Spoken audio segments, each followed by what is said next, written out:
자, 저희는 이제 두 번째 이슈로 한번 넘어가 보겠습니다. 자, 민주당 이야기 간단하게 좀 해보겠습니다. 지금 민주당이 오늘 13명의 최고위원 후보 줄 이제 해서 8명으로 일단 압축시키는 일을 하고 있습니다. 아마 조금 이따 이제 발표가 될 텐데 저는 참 이걸 보면서요, 진짜 기가 막힌 게 어제 그저께인가요? 이재명이 이제 선거법 위반 사건으로 네.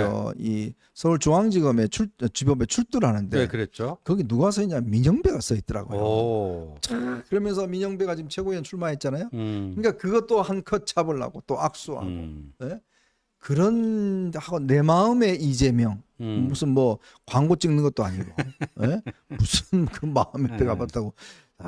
근데요, 제가 이렇게 취재를 해보면 그 아주 이재명 대표와 정말 오랜 그 정말 찐 이런 사람도 있는데 그런 이야기를 합니다. 쟤들 다 배신할 애들이다. 아. 진짜 이재명을 위해서 할 수 있는 사람은 한 2, 30명밖에 없다. 나머지는 전부 다 배신할 것이다. 그리고 그 대표적인 첫 번째 주자가 누구냐? 정청래다. 아. 이런 이야기를 친윤 핵심들이 하고 있습니다. 아. 왜 그럴까요? 이게 예. 이재명도 정말 정청래를 싫어한다고 그래요. 예. 이게 왜냐하면 딱 보이거든요. 그 행태를 보면 나를 위해서 하는 건지 자기의 서울시장 선거 출마를 위해서 지가 쇼를 하는 건지 다 보이거든요. 지금 법사위에서 하고 있는 저 행태가 보면 저게 당에 완전 부메랑이 되고 있는 거거든요. 근데 저거 한 이유가 뭔지 아십니까? 서울시장 선거 때문에 그렇죠. 그래요. 그러니까 저기 뭐 정청래 눈에 이재명은 숙주로 보이는 거죠.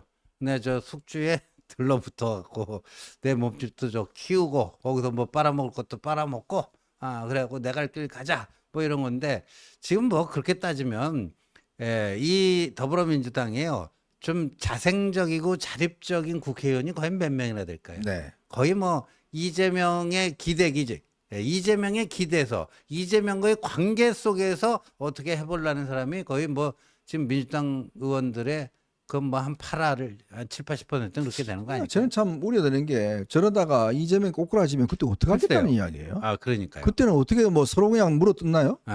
그러니까 이제 이 정청래가 지금 저렇게 하는 이유도 보면 결국 포스트 이재명을 바라보는 거거든요. 그러니까 이재명이 10월 달에 다들 속내는 그래요.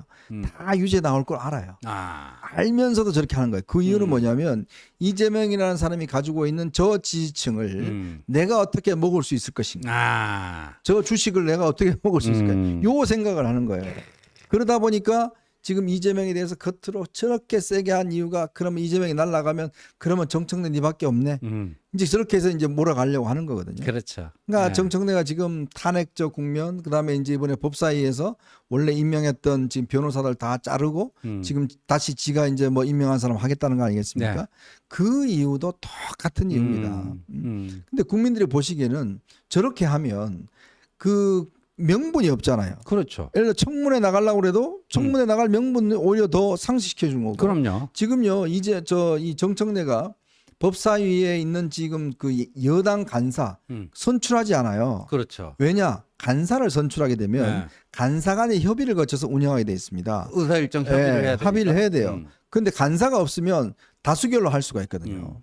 그거 그렇죠. 하려고 지금 유상범 의원을 간사로 임명 안 해줘요. 그러니까 이런 독불 장군식 그 거의 독재자 스타일로 지금 저걸 밀어붙이는데 하긴 정청래는 지금 단기적인 자기 목표가 이제 내후년 서울시장에서 이제 민주당 후보로 나가는 것이고, 그러니까 그거 나가기 위해서는 이제 이재명과의 관계를 더 돈독히 하고 개딸들로부터 더 많은 점수를 따내고, 그러니까 지금 거기에 혈안이 돼 있는 거죠. 그러니까 이게 이 국회가요 정말 이제 타락할 대로 타락했는데 이 국회 다수당을 차지하는 176석 민주당은 이제 이재명 171석. 네. 171석인가 네. 이제 이재명을 위한 정당이 됐잖아요. 이재명을 위한 정당.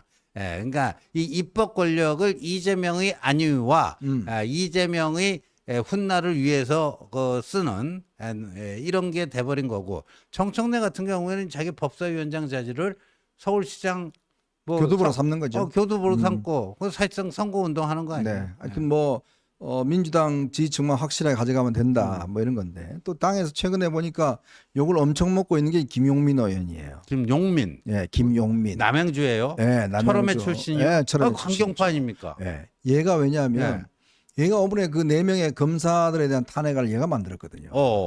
근데 오탈자는 더군다나 하고 박상영 검사 같은 경우는 그 설사 탄핵 예, 예. 그거를 집어넣는 바람에 이 검사 탄핵에 대한 신빙성이 완전히 없어져 버렸어요. 예, 예. 그 지금 거의 철회한 것 같습니다. 왜냐하면 지금 이 검사 탄핵 했다가는 욕만 먹을 것 같으니까 네. 슬그머니 지금 없어졌어요. 지금 보십시오. 검사 탄핵 없어요. 그러네요. 말 없어요. 요새 뭐 검사 탄핵, 설사 탄핵 참 얘기 거의 그러니까 그것을 저희가 이 어벤져스에 처음으로 막 계속 이제 때렸더니 뭐 일반 방송들 뭐 사설들 칼럼들 네. 엄청나게 쓰다 보니까 이게 이제 완전히 희화화돼 버렸어요. 튀어. 그러다 보니까 갑자기 이제 태세 전환을 해서 탄핵 청문회를 확 바꿔버린 거예요. 그렇죠. 그 이유가 뭐냐면 결국 검사 탄핵 이거 잘못해 갖고 네.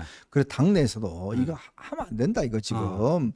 근데 그렇게 이야기하는데 김용민이가 거품 물면서 검사 탄핵 해야 된다고 하다가 결국 완전히 부메랑 맞은 거 아닙니까? 그렇죠. 자충수가 된 거 예, 아닙니까? 맞습니다. 예. 괜히 그 저 누굽니까 저 이성윤이 말 믿고 저 설사 탄핵 그거 넣었다가 완전히 창피 톡이 다 하고. 이성윤 또 괜히 아유. 유튜브까지 나가고 떠들다가 이제 지금 면책 완전히 특권 지금 적용도 저 못 소송 받고. 당해서요. 예. 저거 간단치 않을 겁니다. 이미 사실관계가 아닌 걸로 다 입증이 됐기 아이, 때문에. 그럼요. 그리고 거듭 그때 이성윤이 문제 제기를 했을 때 예.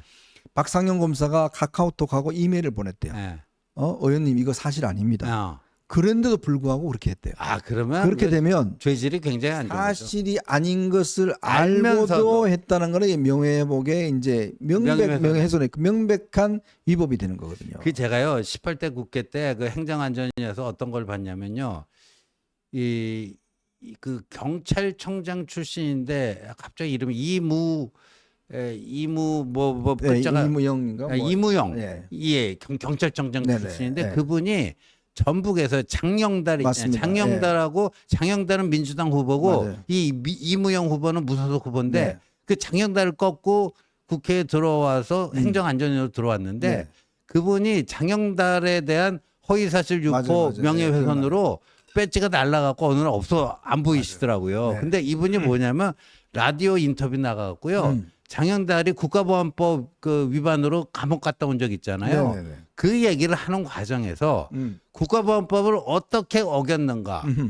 이 6.25는 김일성에 의한 남침인데 거꾸로 주장했다. 그래서 그 북침, 이 한국이 북침한 거다. 네. 그런 주장을 했기 때문에 국가보안법 위반으로 갔다 왔다. 이렇게 네. 얘기했는데 그 부분이 허위사실이에요. 그러니까 국가보안법 위반으로 감옥 갔다 온 건 맞아요. 네. 근데 그 위반 사유가 그건 아니었던 거예요. 네네. 그걸로 그냥 배지가 날아가더라고. 근데 이성윤 이거는 무슨 설사 아니라 된똥도 안 쌌는데 뭐예요 이거는. 아유 참 기가 막힙니다.